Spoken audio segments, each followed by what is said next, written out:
বরগুনা আমতলীতে বাংলাদেশ জাতীয়তাবাদী দল বিএনপির নির্বাচনী লিফলেট বিতরণ ও পথসভা অনুষ্ঠিত হয়েছে।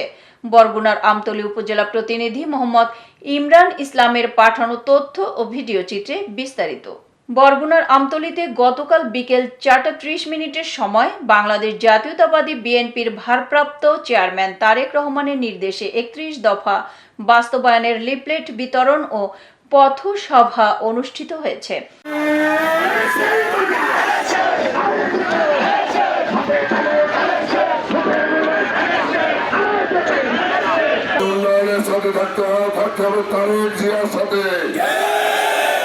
যদি রাষ্ট্র চান থাকতে হবে ধানের শীষের সাথে।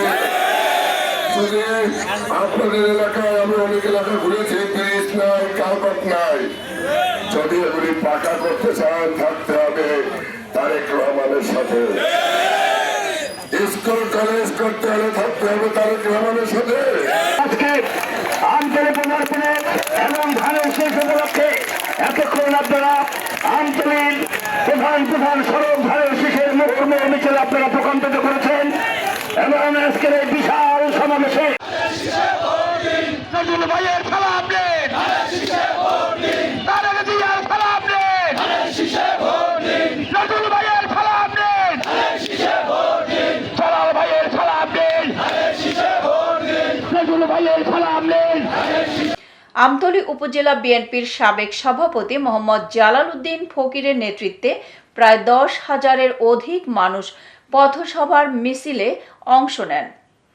সেখানে আমতলী উপজেলার সকল অঙ্গ সংগঠনের নেতাকর্মীরা উপস্থিত ছিলেন। পথসভায় প্রধান অতিথি হিসেবে উপস্থিত ছিলেন বরগুনা 1 আসনের ধানের শীষের মনোনীত প্রার্থী ও জেলা বিএনপির আহ্বায়ক মোহাম্মদ নজরুল ইসলাম মোল্লা। বিশেষ অতিথি হিসেবে উপস্থিত ছিলেন বরগুনা জেলা বিএনপির আহ্বায়ক কমিটির সদস্য সচিব হুমায়ুন আজাদ শাহিন। প্রধান অতিথি মোহাম্মদ নজরুল ইসলাম মোল্লা তার বক্তব্যতে জানান, আগামী নির্বাচনে বাংলাদেশ জাতীয়তাবাদী দল বিএনপির ভারপ্রাপ্ত চেয়ারম্যান তারেক রহমান আমাকে বরগুনা 1 আসনের ধানের শীষের মনোনয়ন দিয়েছে। তাই আপনারা সকলে ধানের শীষে ভোট দিবেন। বিএনপি যদি ক্ষমতায় আসে তাহলে স্মার্ট বাংলাদেশ গড়ে তুলবে।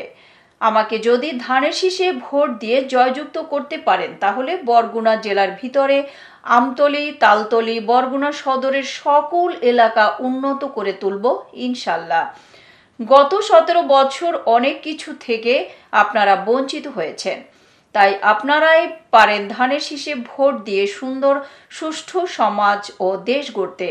বিশেষ অতিথি বরগুনা জেলা বিএনপির আহ্বায়ক কমিটির সদস্য সচিব হুমায়ুন আজাদ শাহিন।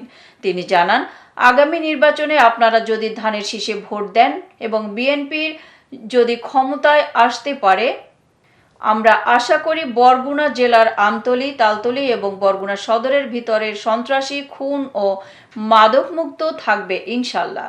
তাই আসুন সুন্দর সুষ্ঠু সমাজ ও রাষ্ট্র গড়তে সবাই মিলে আগামী নির্বাচনে ধানের শীষে ভোট দেই। এতক্ষণ সঙ্গে থাকার জন্য ধন্যবাদ। i1 টিভি নিয়মিত আপডেট পেতে ভিজিট করুন আমাদের ওয়েবসাইট, ফেসবুক, ইনস্টাগ্রাম ও ইউটিউব চ্যানেলে।